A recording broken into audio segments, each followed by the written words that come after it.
Good morning everyone. दोस्तों, आज है जुलाई 11 2023 और हम लोग करेंगे द हिंदू न्यूज़पेपर के एनालिसिस। मेरा नाम है सितेंद्र चौधरी और आज कौन कौन से टॉपिक हम लोग करने वाले हैं देखेंगे एक बार।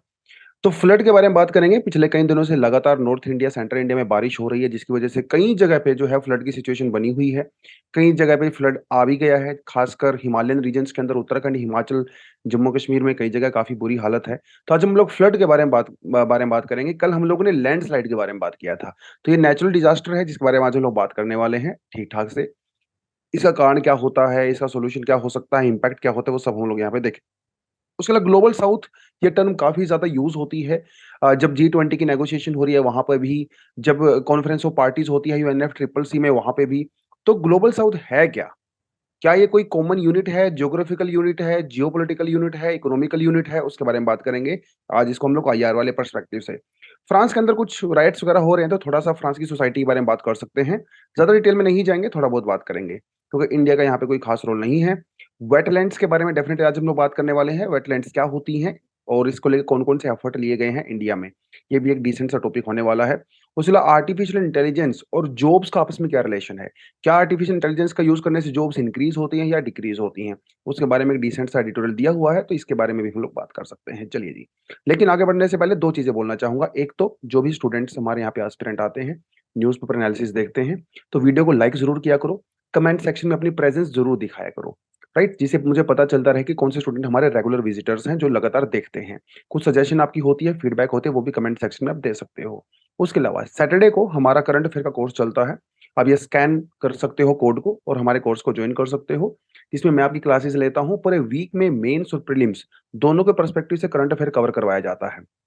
एससी 1000 ये कोड अगर आप डालोगे तो ₹1000 का डिस्काउंट भी आपको मिल जाएगा। फाउंडेशन कोर्स के लिए आप ये व्हाट्सएप नंबर आपको दिया हुआ है, आप इस पे मैसेज करके पूरी इन्फॉर्मेशन ले सकते हो, वेबसाइट को भी विजिट कर सकते हो। फाउंडेशन कोर्स काफ़ी डिटेल में होता है, प्रीलिम्स, मेंस, एसए, सीसेट सब कुछ आपको यहाँ पे कवर करवाया जाता है। आपको पीडीएफ मटेरियल आपको यहाँ पे दिया जाता है, डेली क्विज़ेज़ होते हैं, test series, mock test, everything is covered here. तो आप वो करना चाहते हो तो वो भी कर सकते हो, सेल्फ स्टडी करना चाहो तो वो भी कर सकते हो, मर्ज़ी आपकी है। हम आपको एक गाइडेंस प्रोवाइड करवा रहे हैं। चलिए जी, बढ़ते हैं पहले टॉपिक पे।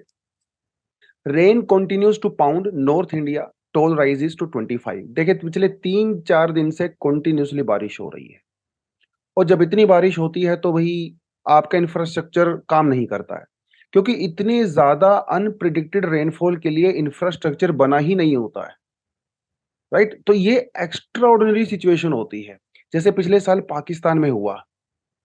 पाकिस्तान का इंफ्रास्ट्रक्चर पहले ही बहुत खराब था और इतना रेनफॉल हुआ पिछले बार वहां पे 2022 में मॉनसून के टाइम पे कि सबने देखा पाकिस्तान की हालत क्या हुई। 1/3 पाकिस्तान पूरी तरह से डूब चुका था फ्लड के अंदर। कुछ ना कुछ वैसी ही कंडीशन इंडिया में भी हो सकती है अगर अगले 2-3 दिन तक इतने ही बारिश रहा। एवरेज से काफी ज्यादा रेनफॉल हुआ है, इसमें कोई डाउट नहीं है। तो उसकी वजह से लैंडस्लाइड और फ्लड ये दो बहुत कॉमन फिनोमेना देखने को मिलते हैं। तो फ्लड के बारे में बात करते हैं। देखिए 2016 में यहाँ से क्वेश्चन भी पूछा गया यूपीएससी में। Major cities of India are becoming more vulnerable to flood conditions. Discuss। 2016 का ये क्वेश्चन पूछा गया है 150 वर्ड्स में। सिंपल सा क्वेश्चन है, कोई ज्यादा इसमें कुछ खास है नहीं। फ्लड होता क्या है? अगर डेफिनेशन में आप किसकी पूछे तो फ्लड का सीधा सा मतलब होता है भैया ओवरफ्लो ऑफ वाटर। जब वाटर ओवरफ्लो हो जाता है तो आसपास के जो एरिया होते हैं वो सबमर्ज हो जाते हैं। जैसे हम लोग एक रिवर की बात करें तो रिवर, जैसे हमारे यहाँ पे रिवर का ये वाटर फ्लो कर रहा है बीच में, ये हमारी रिवर है और रिवर के दोनों साइड में आपको लेवीज देखने को मिलती है। इन्हें कहते हैं लेवीज। इसको मैं रेड कलर का कर देता हूँ। These are called levees. Levees basically वो एस्कारमेंट टाइप की होती है जो कि रिवर बैंक, जो नदी का किनारा होता है, दोनों साइड में बनाया जाता है और इसके बीच में रिवर फ्लो करती है। तो बेसिकली रिवर एक पाइप की तरह फ्लो करती है और ये उस पाइप को कंटेन करने के लिए दोनों साइड में बैरियर्स बने होते हैं।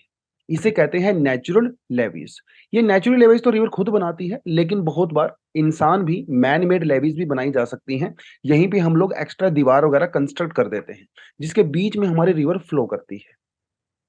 बट जैसे हमारी पाइप होती है, अगर पाइप का प्रेशर बहुत ज्यादा आ जाए तो पाइप फट जाती है। उसी तरह से बहुत बार क्या होता है, जब रिवर के अंदर बहुत ज्यादा वाटर डिस्चार्ज हो जाता है तो ये ओवरफ्लो करने लगता है और ये जब ओवरफ्लो करता है तो आसपास के एरिया में घुस जाता है और वहां के ड्राई एरियाज उसके अंदर सबमर्ज हो जाते हैं। इसी को कहते हैं हम लोग फ्लडिंग। तो ये फ्लड प्लेन एरिया है। आप यहाँ पे देखेंगे फ्लड प्लेन एरिया है जहाँ से टाइम टू टाइम फ्लड आता है। 2 साल, 4 साल, 10 साल, 15 साल में फ्लड आता है। क्योंकि रिवर का वाटर हमेशा एक जैसा नहीं रहता है, वो चेंज होता रहता है। तो जो रिवर का डिस्चार्ज होता है, यानी कि उसके अंदर जो पानी होता है, जब इतना ज़्यादा हो जाता है कि हमारी रिवर का जो चैम्बर होता है, जो मतलब रिवर चैनल होता है, उसकी जो एस्कारमेंट्स होती हैं, जो लेवीज़ होती हैं, वो उसको होल्ड नहीं कर पाता है। वाटर का पानी का डिस्चार्ज ज़्यादा हो जाता है उसकी होल्डिंग कैपेसिटी से, तो क्या होता है? फ्लड आता है। ओवर स्पिल हो जाता है वाटर दोनों साइड में। ये तो सिंपल सी डेफिनिशन होगी फ्लड की। अब कहेंगे इसके सर कारण क्या है? देखिए कारण दोनों साइड से हो सकते हैं। अगर हम लोग डिस्चार्ज वाली साइड से देखें तो बहुत ज़्यादा जब रेनफॉल होता है या क्लाउड बर्स्ट होता है, तो उसकी वजह से वाटर का लेवल इंक्रीज़ हो जाता है, यानी कि पाइप के अंदर वाटर ज़्यादा आ जाता है। लेकिन पाइप की लिमिटेशंस होती हैं, तो उसकी वजह से क्या होता है वो फट जाता है पाइप। तो इसके जो लेवीज़ होते हैं वो टूट जाते हैं और ओवरफ्लो करने लगता है वाटर। दूसरा कैपेसिटी, यस, जैसे डिफॉरेस्टेशन हम लोग करते हैं। तो जंगल जब काटते हैं, तो रिवर के वाटर के अंदर ज़्यादा सेडिमेंट्स हो जाते हैं, राइट?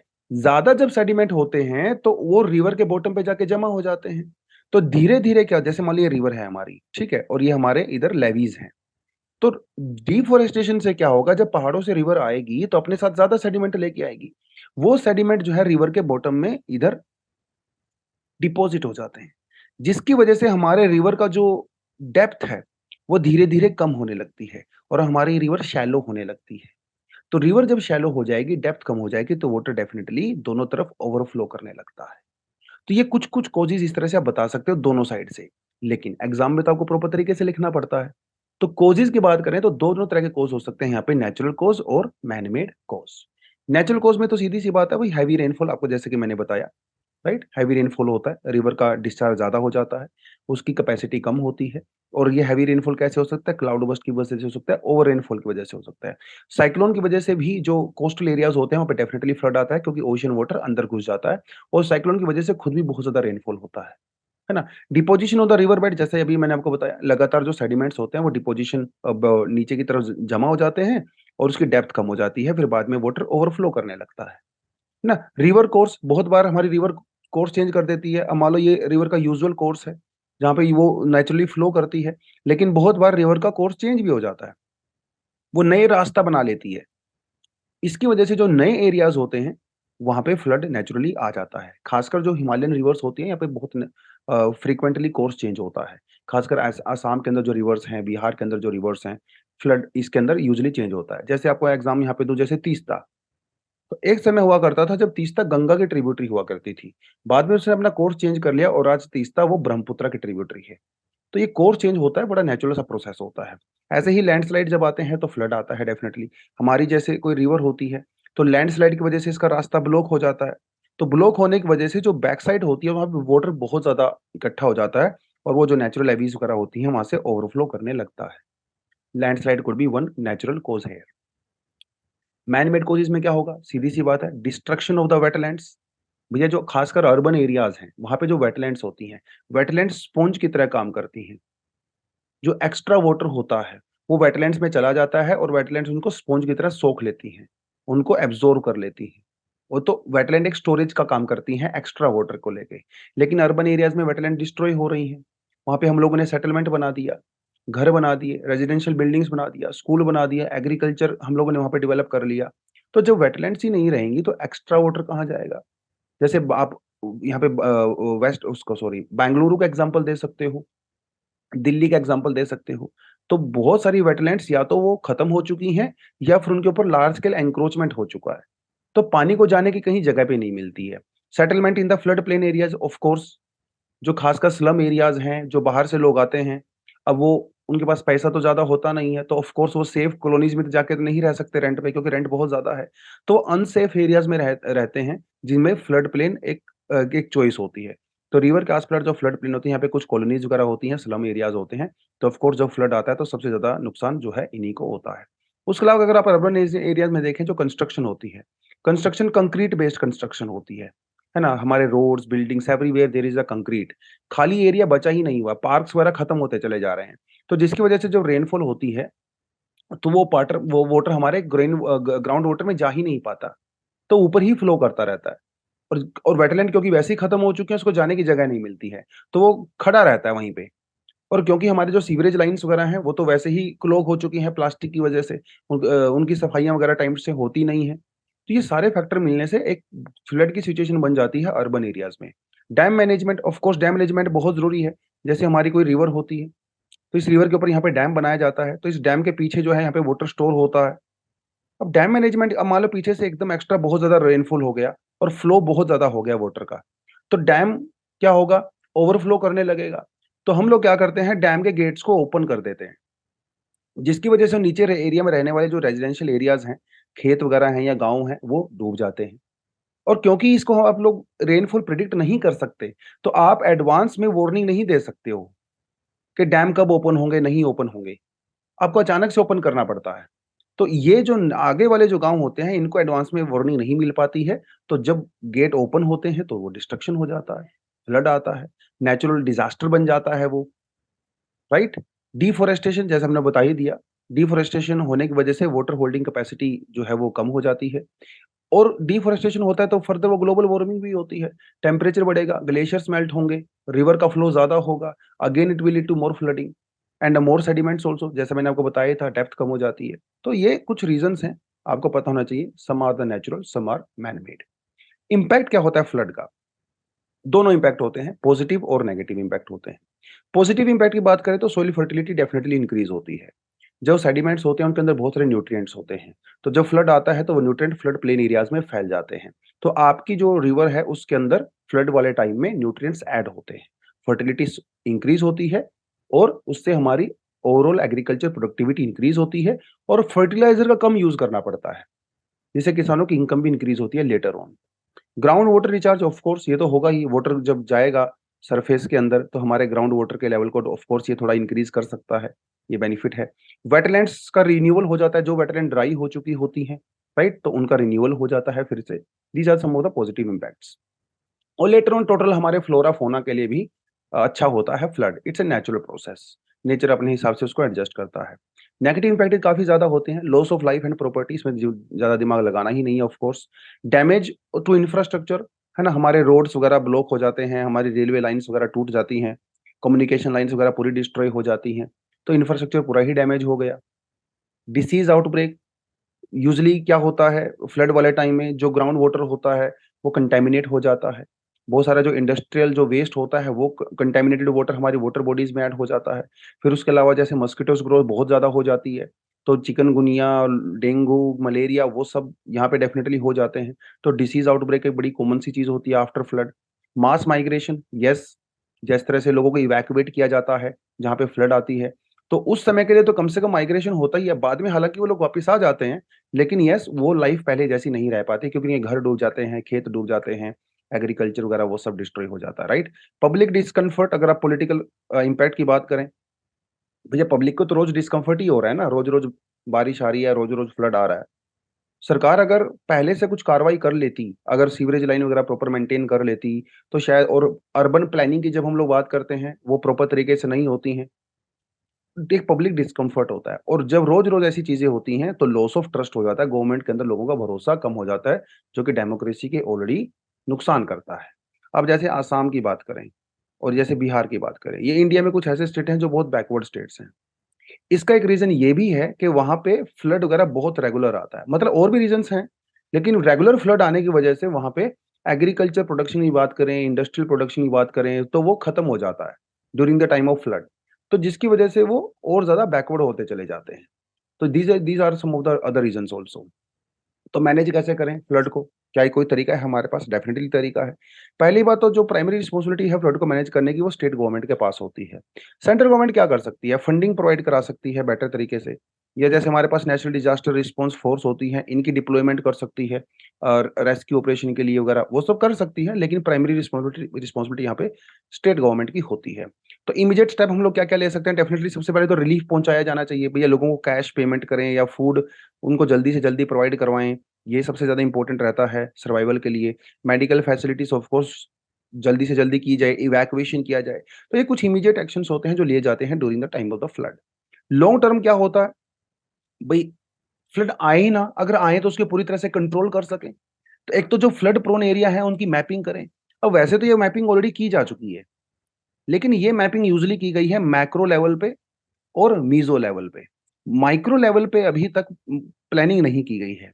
मतलब डिस्ट्रिक्ट लेवल पे प्लानिंग हो चुकी है, लेकिन डिस्ट्रिक्ट प्लानिंग भी हम लोग मैक्रो प्लानिंग के अंदर ही इंक्लूड करते हैं, क्योंकि हो सकता है किसी पर्टिकुलर डिस्ट्रिक्ट में, पूरी डिस्ट्रिक्ट में फ्लड ना आए। किसी पर्टिकुलर कुछ कुछ गाँव हो सकते हैं जहाँ पे फ्लड आया, कुछ प्रॉपर तालुका हो सकता है जहाँ पे फ्लड आया है। तो ये बिल्कुल माइक्रो लेवल पे जाके आपको करना पड़ेगा। तब जाके आप चीज़ों को आइडेंटिफ़ाई कर सकते हो और स्टेप्स ले सकते हो। Land use control of course, agriculture land है उसको एग्रीकल्चर रखें, फॉरेस्ट लैंड को चेंज ना करें, इंडस्ट्रियल जो लैंड है उसको अलग से रखें। तो लैंड यूज़ कंट्रोल आपको डेफिनिटली रखना चाहिए और इस तरह की एनक्रोचमेंट नहीं होनी चाहिए, राइट? एफॉरेस्टेशन करें, पेड़-पौधे लगाएँ ऑफ कोर्स, जिससे सेडिमेंट्स वगैरह प्रॉपर रहते हैं और जो फ्लड का जो वाटर फ्लो होता है वो भी स्लो होता है और उसकी स्पीड भी कम होती है। ऑफ कोर्स बहुत इंपॉर्टेंट चीज़ है।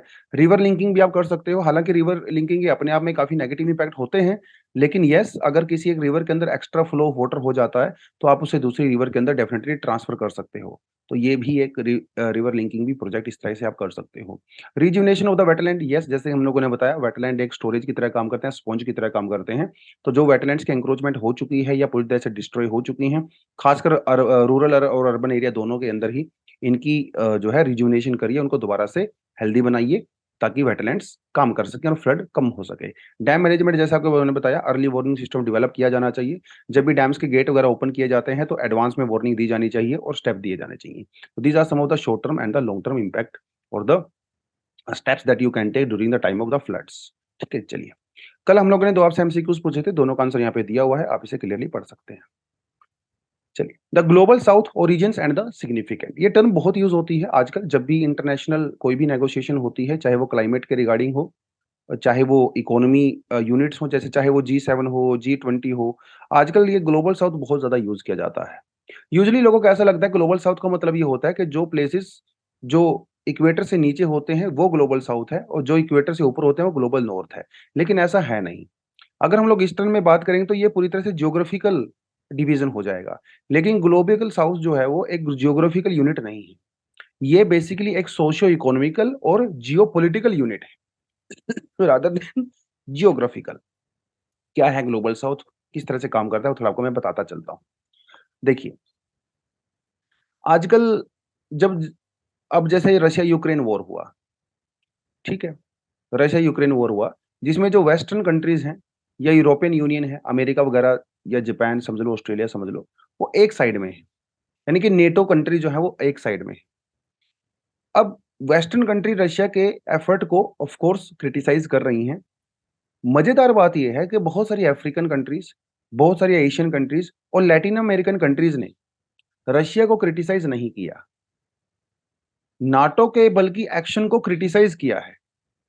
बहुत सारी अफ्रीकन, एशियन और लैटिन अमेरिकन कंट्रीज़ ने और जिन्हें कहा गया है ग्लोबल साउथ।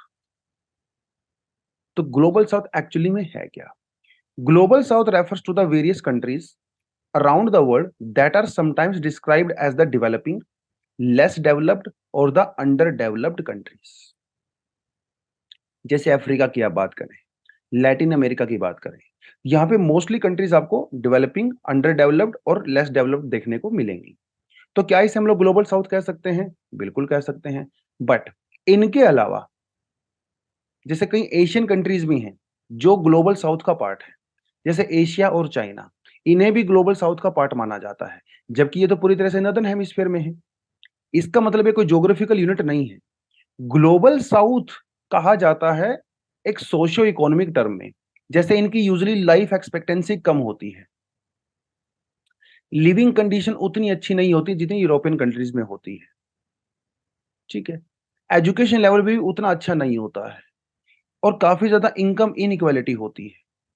ऐसी कंट्री में जो जिन कंट्री में ये सिचुएशंस पाई जाती हैं, low life expectancy, less level of education, जहाँ पे वीमेन का स्टेटस थोड़ा-सा डाउन होता है सोसाइटी में, उसे ग्लोबल साउथ कहा जाता है। ग्लोबल नॉर्थ किसे कहा जाता है? जो कंट्री अमीर होती हैं, रिच होती हैं, जहाँ पर वीमेन्स एजुकेशन अच्छा होता है, लाइफ एक्सपेक्टेंसी बेटर होती है, उन्हें कहा जाता है ग्लोबल नॉर्थ। तो ये बेसिकली एक सोशियो इकोनॉमिक ग्रुप है रादर देन जियोग्राफिकल, ठीक है? जैसे इंडिया पूरी तरह से नॉर्थ हेमिस्फीयर के अंदर है, लेकिन हम भी ग्लोबल साउथ का पार्ट है, क्योंकि हमारे अंदर लाइफ एक्सपेक्टेंसी कम है, एजुकेशन का लेवल कम है, टेक्नोलॉजिकल डेवलपमेंट कम है, और वर्ल्ड ओवर जो हम लोग एक्सपोर्ट करते हैं या वर्ल्ड ट्रेड के अंदर हमारा परसेंटेज भी कम है। ये जो ग्लोबल साउथ के जो टर्म का यूज किया गया था सबसे पहली बार 1969 में किया गया था by a political activist Karl Oglabsi. ठीक है, ये कोई खास इंपॉर्टेंट टॉपिक नहीं है, पॉइंट नहीं है, बट स्टिल आप इसको कर सकते हो। पहले हम लोग किन टर्म्स का यूज किया करते थे 1960 70s 80s के अंदर? हम लोग बोलते थे first world country, second world country, third world country, ऐसा यूज किया करते थे। पहले जब शुरुआत में हम लोग first second third world country का यूज किया करते थे, तो ये पॉलिटिकल जो है एक टर्म हुआ करती थी। फर्स्ट वर्ल्ड कंट्री बेसिकली वो हुआ करती थी जो नेटो को सपोर्ट किया करती थी या अमेरिकन कैपिटलिज्म को सपोर्ट किया करती थी। सेकंड वर्ल्ड कंट्री यूजली वो हुआ करती थी जो जो यूएसएसआर को सपोर्ट किया करती थी। ठीक है, यूएसएसआर को सपोर्ट किया करती थी, उस ग्रुप में थी, रशिया वाले ग्रुप में थी उन्हें। और थर्ड ग्रुप वो कंट्री हुआ करती थी जो किसी ग्रुप को भी फॉलो नहीं करती थी, आप इसे नॉन अलाइनमेंट भी कह सकते हो बेसिकली, या न्यूट्रल कंट्री जो हुआ करती थी। ठीक है, इंडिया इसका पार्ट था। वैसे तो स्विट्जरलैंड भी एक थर्ड वर्ल्ड कंट्री है अगर हिसाब से देखा जाए। बाद में इन टर्म्स का जब यूज किया जाने लगा डेवलप्ड और डेवलपिंग कंट्री के हिसाब से, क्योंकि 1991 के अंदर रशिया तो खत्म हो गया, डिसइंटीग्रेशन हो गया, तो सेकंड वर्ल्ड कंट्री आपको यूज नहीं करता। लेकिन फर्स्ट वर्ल्ड और थर्ड वर्ल्ड ये दोनों टर्म आज भी यूज होती हैं। तो फर्स्ट वर्ल्ड कंट्री यूजली वो कंट्री होती हैं जो डेवलप्ड कंट्री होती हैं और जो पास्ट में कॉलोनियल जो है पावर्स रही हैं। थर्ड वर्ल्ड कंट्री आज उनको माना जाता है जो कि अंडर डेवलप्ड हैं, डेवलपिंग कंट्रीज हैं, उनको माना जाता है। लेकिन अब ग्लोबल साउथ का यूज किया जाता है। तो it's a geopolitical not a geographical unit. लेकिन क्या ग्लोबल साउथ के अंदर सारी की सारी इकोनॉमी का यही हाल है? ऐसा तो नहीं है। इस समय दुनिया की जो लार्जेस्ट इकोनॉमीज हैं और इवन कंट्रीज पॉपुलेशन के हिसाब से भी इंडिया और चाइना वो तो पूरी तरह से नॉर्दर्न हेमिस्फीयर में है, but still we are a part of the global south. तो ये पॉलिटिकल जियोपॉलिटिकल इकोनॉमिकल कमोडिटीज के बेसिस पे इनको किया जाता है। लेकिन जमाना बदल गया। अब आप नहीं कह सकते कि भैया जो ग्लोबल साउथ है वो गरीब है। आप ऐसा नहीं कह सकते। दुनिया की top economies India, China, Indonesia, ये क्या है? ये आपकी ग्लोबल साउथ के अंदर है। दुनिया की 4 टॉप इकोनॉमी में से जो तो 2030 तक होंगी, उनमें से 3 तो ग्लोबल साउथ में है। तो अब वो आप वो नहीं कह सकते ग्लोबल साउथ जो है वो गरीब है। Whereas the term third world ये तो हम लोगों ने आपको बता ही दिया। जीडीपी की टर्म में अगर बात करें, Brazil, Russia, India, China, south Africa, जो कि ग्लोबल साउथ का पार्ट है, इनकी जीडीपी G7 कंट्री से ज्यादा है। तो अभी आप नहीं कह सकते। बीजिंग के अंदर न्यूयॉर्क से ज्यादा बिलीनियर्स रहते हैं और आने वाली सेंचुरी एशियन सेंचुरी होने वाली है। और एशिया में जैसे इंडिया, चाइना, इंडोनेशिया सब ग्लोबल साउथ का पार्ट है। तो वो गया जमाना जब ग्लोबल नॉर्थ अपनी टर्म्स को डिक्टेट किया करते थे। जमाना बदल गया है। अभी ग्लोबल साउथ का जमाना है।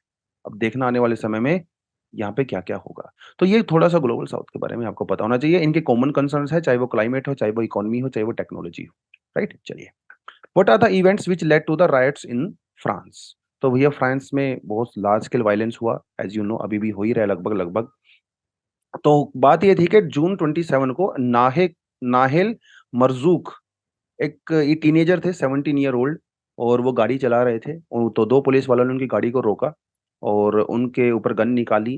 तो जब उन्होंने अपनी गाड़ी भगाई ऑन ऑल दैट, उनके ऊपर जो है वो मतलब उनको गोली चलाई गई और उनकी डेथ हो गई। इसके बाद वहाँ पे प्रोटेस्ट शुरू हुए और वो प्रोटेस्ट भी थमने का नाम नहीं लिया, वो प्रोटेस्ट बढ़ते ही चले गए। शुरुआत में ये प्रोटेस्ट जो है वो एंटी पुलिस थे, लेकिन धीरे-धीरे वो एंटी एस्टेब्लिशमेंट हो गए। और यहाँ पे जो है फिर बाद में कुछ कुछ लोगों ने कहा कि भैया यहाँ पे कम्युनलिज्म जो है वो भी आ गया, और ये बाद में जो है रिलीजन और वो रेस वो सारी चीजें यहाँ पे हो गई। बताऊंगा आपका थोड़ा सा क्या है। What fuelled the violence? Overall अगर अनएम्प्लॉयमेंट की बात करें तो फ्रांस के अंदर अनएम्प्लॉयमेंट रेट काफी कम है, बट उसके बावजूद भी उनकी सोसाइटी काफी ज्यादा डिवाइडेड है on the basis of the racial polarisation. खासकर जो पुलिस फोर्स होती है, पुलिस फोर्स को अक्यूज किया जाता है फ्रांस में कि वो व्हाइट और सॉरी अरब और ब्लैक, इन 2 कम्युनिटीज के अगेंस्ट में ज्यादा एक्शन लेती है। और ये कोई नई बात नहीं है, 1980s और 1990s में भी ऐसा होता था। तो डिस्क्रिमिनेशन, पॉवर्टी, अनएम्प्लॉयमेंट काफी ज्यादा है फ्रांस के सबर्बन में, जो स्लम एरियाज हैं, जहाँ पे ज्यादातर जो है ब्लैक्स, अरब्स, मुस्लिम्स वो रहते हैं। ये प्रॉब्लम है वहां पे काफी पहले से। और हर साल वहां पे ऐसा होता है, जैसे पिछले साल की बात करें तो ट्रैफिक सिग्नल पे 13 इंडिविजुअल्स की डेथ हुई। इस बार भी 3-4 लोगों की डेथ हो चुकी है, जैसे ये केस आपने देखा। और जो जो वो लड़का था नाइल, टीनेजर, वो अनआर्म्ड था, उसके पास गन वन कुछ भी नहीं था, और उसको वहां पे मार दिया गया। तो ये फ्रांस की सोसाइटी में बेसिकली एक रेशियल इनइक्वालिटी और पुलिस मिसकंडक्ट जो है वो दिखाता है, नो डाउट।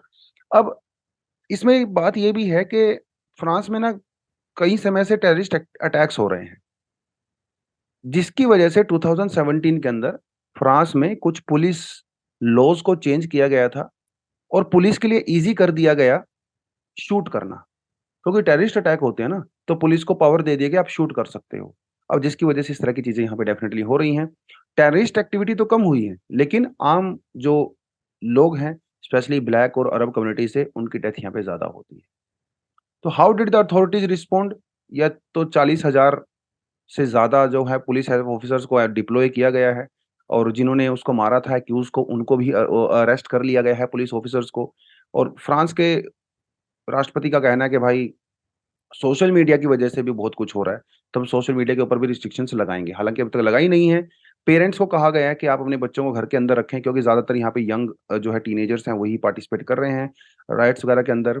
और सोशल मीडिया कंपनीज़ को भी वहाँ पे क्रिटिसाइज़ किया गया है।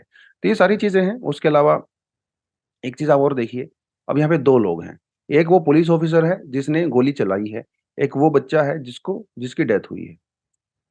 जिसकी डेथ हुई है, उसके लिए फंडिंग कलेक्ट की जा रही है, और वो जो पुलिस ऑफ़िसर है, उसके लिए भी फंडिंग की जा रही है। पुलिस ऑफ़िसर के लिए अभी तक $1.6 मिलियन यूरो इकट्ठे हो चुके हैं, जो कि जो कि नायल की फंडिंग से कम है।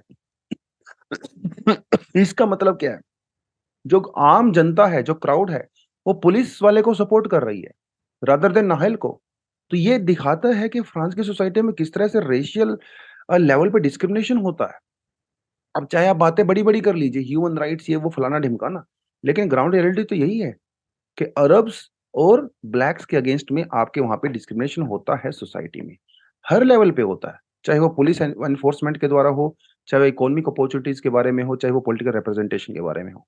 राइट? तो ये थोड़ी चीज़ें हमको पता होनी चाहिए अबाउट द। अब यहाँ पे देखिए टर्म यूज़ की गई है ये वाली, ठीक है? बैनल्यूज़, तो बैनल्यूज़ क्या होता है? बैनल्यूज़ जो है सबर्ब्स को कहा जाता है, सबर्ब्स। यानी कि जो थोड़े मेजर सिटी सेंटर से थोड़ा दूर हट के जो जगह होती हैं, स्लम्स भी आप कह सकते हो कि कई तरह से, ठीक है? इन्हें सबर्ब कहा जाता है, जहाँ पे ज़्यादातर अरब और ब्लैक लोग रहते हैं। और क्राइम रेट्स भी यहाँ पे काफ़ी ज़्यादा है, ड्रग्स के केसेस काफ़ी ज़्यादा आते हैं। पुलिस ब्रूटैलिटी यहाँ पे देखने को मिलती है। वो सारी चीज़ें। ठीक है, चलो आगे बढ़ते हैं। Supreme Court seeks government response on the plea to protect the wetlands. तो भई सरकार ने कहा है कि भई हम लोगों ने वेटलैंड को एक्सपैंड किया है 2017 के बाद से। 2017 में इंडिया में 2 लाख, ठीक है? और अभी जो है 2.3 लाख जो है मतलब उन्होंने कहा है कि हम लोगों ने पैसा खर्च किया है इनके लिए, ठीक है। तो और भी उन्होंने जो है कहा है सरकार ने कि हम लोगों ने वेटलैंड का एरिया भी यहाँ पे इंक्रीज़ किया है। तो सर सेंटर ने उसने सुप्रीम कोर्ट ने कहा कि बताओ भई आपने क्या-क्या किया वेटलैंड को प्रोटेक्ट करने के लिए? और यहाँ पे एक जो मेंशन किया गया है, ये देखो वेटलैंड रूल्स 2017, ये बताऊँगा आपको क्या है। तो थोड़ा-सा तो वेटलैंड के बारे में आपको मैंने ऊपर बता ही दिया था, ठीक है? वेटलैंड्स क्या है एंड ऑल दैट। तो वेटलैंड को डिस्क्राइब किया जाता है, area of the Marsh, Peatland, water, ठीक है? वेदर नेचुरल और आर्टिफिशियल। तो आर्टिफिशियल भी हो सकती है वेटलैंड, नेचुरल भी हो सकती है। जहाँ पे पानी रहता है, परमानेंट और टेम्परेरी। ज़रूरी नहीं है कि वेटलैंड के अंदर हमेशा पानी रहे, नो। टेम्परेरी भी हो सकता है और परमानेंट भी हो सकता है। पानी जो है स्टैटिक भी हो सकता है, फ्लो भी कर सकता है। फ्रेश भी हो सकता है, ब्रैकिश भी हो सकता है, सोल्ट भी हो सकता है। किसी भी तरह का वाटर हो सकता है, उसे हम लोग कहते हैं वेटलैंड, ठीक है? 6% of the earth total land जो है वो वेटलैंड के द्वारा कवर की गई है। सिर्फ 6%, लेकिन 40% plant and animal species breed on the wetland. सोच के देखिए कितनी ज्यादा प्रोडक्टिविटी होती है इनकी। दुनिया की सिर्फ 6% लैंड ही वेटलैंड के द्वारा कवर की गई है, जबकि 40% प्लांट और एनिमल स्पीशीज इस 6% के ऊपर ब्रीड करते हैं। इससे पता चलता है इनकी प्रोडक्टिविटी कितनी ज्यादा है, इनकी बायोडाइवर्सिटी कितनी ज्यादा है, और इनकी ओवरऑल इंपॉर्टेंस कितनी ज्यादा है। लैंड बेस्ड 30% जो कार्बन है वो वेटलैंड में ही स्टोर की जाती है। इंडिया का 4.6% जो लैंड है वो वेटलैंड के द्वारा कवर किया गया है। तो वेटलैंड की डेफिनेशन ऐसे तो कुछ नहीं होती है, बट इंडिया में जो अडॉप्ट की गई है वो ये है, नेशनल लेक कंजर्वेशन प्रोग्राम। क्या कहता है, अगर किसी वाटर बॉडी की डेप्थ अगर वो 3 मीटर से कम है, लेस देन 3 मीटर है, ठीक है, और उसकी कम से कम जो एरिया है वो 10 हेक्टेयर है, राइट, 10 हेक्टेयर है। तो बेसिकली ये लेक और वेटलैंड दोनों में डेफिनेशन की इसने यहाँ पे बात कही है, ठीक है। लेक क्या होती हैं, जिनकी डेप्थ, स्टैंडिंग वाटर होता है लेक के अंदर, वाटर बॉडी, इनकी मिनिमम वाटर डेप्थ जो है 3 मीटर होती है, लेकिन लेक्स के अंदर कोई वेजिटेशन नहीं होती है, लेक्स के अंदर वेजिटेशन नहीं होती है, वेटलैंड के अंदर वेजिटेशन होती है। तो wetlands are generally 3 less than 3 metre in depth, lakes 3 metre और 3 मीटर से ज्यादा भी हो सकते हैं, लेकिन वेटलैंड 3 मीटर से कम होते हैं। वेटलैंड का वाटर भी स्टैंडिंग भी हो सकता है और फ्लोइंग भी हो सकता है। लेक्स का जो वाटर है वो मोस्ट ऑफ द टाइम वो स्टैटिंग होता है, स्टैंडिंग होता है, खड़ा रहता है, फ्लो नहीं करता है। लेक्स के अंदर वेजिटेशन नहीं होती है, लेकिन वेटलैंड्स के अंदर खूब वेजिटेशन होता है, क्योंकि इनकी प्रोडक्टिविटी ज्यादा होती है, बायोडाइवर्सिटी कम होती है। तो ये थोड़ा डिफरेंस आप देख सकते हो लेक और वेटलैंड के बीच में जो होता है, as per national lake conservation programme of India. तो कई तरह की लेक्स हमारे पास होती हैं, मरीन कोस्टल लेक्स जैसे coral reefs, estuaries, tidal flats and all that. Inland जैसे मार्शिस, पॉन्ड्स, ठीक है, जो फ्रेश वाटर स्वॉम्प्स, पीटलैंड्स वगैरह वो सब रहती हैं। Inland delta, flood plains, yes, वो सब इनलैंड होती हैं, मतलब जो लैंड के अंदर में रहती हैं, कोस्टल एरिया में नहीं होती हैं। ह्यूमन मेड जैसे canals, irrigation ponds, rice fields, dams, aquatic ponds, waste water treatment plants वगैरह वो सब। तो डिफरेंट टाइप ऑफ वेटलैंड हमारे पास होती हैं। अब ये वाला मेन टॉपिक है, ये तो कोई खास इंपॉर्टेंट नहीं था, this is more important. India ने क्या स्टेप लिए हैं to for the conservation of the wetland. National wetland conservation programme 1985-86 के अंदर लॉन्च किया गया था, जिसके अंदर मोस्टली पावर सेंट्रल गवर्नमेंट को दी गई थी, ठीक है। ये जो वेटलैंड को कंजर्व करता है, ये वेटलैंड को कंजर्व करता है अकॉर्डिंग टू रामसर कन्वेंशन, क्योंकि India is a part of Ramsar convention. Ramsar convention India में कब एनफोर्स हुआ था, नीचे कमेंट सेक्शन में बताओ जरा मुझे, कब अडॉप्ट किया था इंडिया ने रामसर कन्वेंशन को। इस समय इंडिया में कितनी रामसर कन्वेंशन है, how many Ramsar convention are there in India right now, right, it is 26, 42, 78 और 75, कमेंट सेक्शन में बताओगे। तो ज्यादा पावर दी गई थी सेंट्रल गवर्नमेंट को, लेकिन ये चेंज कर दिया गया 2017 में। 2017 में एनवायरमेंटल प्रोटेक्शन एक्ट के अंदर में minister of environment, forest and climate change ने क्या किया, वेटलैंड कंजर्वेशन मैनेजमेंट रूल 2017 को नोटिफाई किया। इसमें इन्होंने क्या कहा, वो जो रिस्पॉन्सिबिलिटी थी पहले जो सेंट्रल गवर्नमेंट के पास थी, उसको स्टेट गवर्नमेंट को ट्रांसफर कर दिया। यानी कि जो वेटलैंड्स की कंजर्व करने की, प्रोटेक्ट करने की जो रिस्पॉन्सिबिलिटी है, उसको डिसेंट्रलाइज कर दिया गया, सेंटर से स्टेट को ट्रांसफर कर दी गई रिस्पॉन्सिबिलिटी, ठीक है। It direct state bodies on the integrated wetland management bodies on the wise use principle, already यहां से यूपीएससी में क्वेश्चन आ भी चुका है, wise use principle of the, ये वाइज यूज प्रिंसिपल यूज किया गया था रामसर कन्वेंशन के अंदर में, ठीक है। मतलब इसका मतलब सीधा सा यह है कि भाई वेटलैंड का यूज करिए, कोई दिक्कत नहीं है, लेकिन वाइज तरीके से करिए, समझदारी से करिए, ओवर एक्सप्लॉइटेशन मत करिए, ओवर एनक्रोचमेंट मत करिए।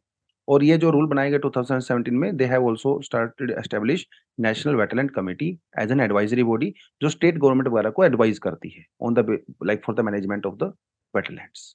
और ये सब किया जाता है रामसर कन्वेंशन के बेसिस पे। तो ये दो तो आपको ये पता होना चाहिए, ठीक है। बाकी थोड़ा बहुत जो बेसिक इन्फॉर्मेशन थी वो मैंने आपको दे दी, हालांकि ये सब करंट अफेयर का पार्ट नहीं था, बट थोड़ा सा मैंने आपको ऐड करके दे दिया है। चलिए जी, अब बढ़ते हैं आज के एडिटोरियल पे। कहता है artificial intelligence disrupt economic impact as India check. ठीक, अब देखिए सबका अपना अपना पॉइंट ऑफ व्यू हो सकता है। कुछ राइटर्स ऐसे हो सकते हैं जो कहेंगे आर्टिफिशियल इंटेलिजेंस बहुत बढ़िया है, कुछ कहेंगे नहीं नहीं आर्टिफिशियल इंटेलिजेंस तो बड़ा बेकार है, इससे तो जॉब्स लॉस हो रही है। लेकिन हमें अपना जो आंसर है वो बैलेंस तरीके से बनाना है।